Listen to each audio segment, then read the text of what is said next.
All right, Mopar people, welcome back to the channel. I'm Mopar Joe. Just a quick second, I was going to tell you about an awesome discovery that I found.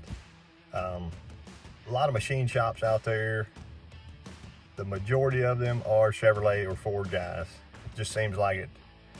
I actually found a Mopar machine shop in Arkansas. He's in Rogers, Arkansas. I'll put his info up.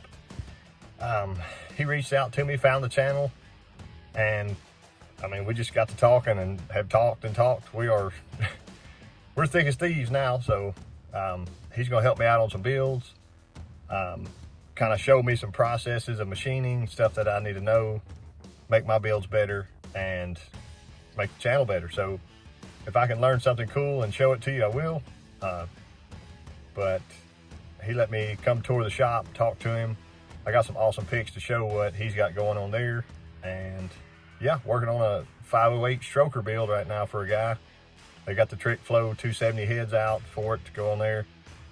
And that's about it. He didn't have anything to hide. It was like the cleanest machine shop I've ever been in. So Mr. Ed, I appreciate you, and I'll catch y'all next time. Check this out, guys. Mr. Ed has prided himself in treating all customers with equal respect.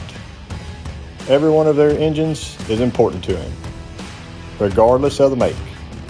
Giving them all a better alternative, listening to desires and dreams, and giving the best that he can, that their budget allows.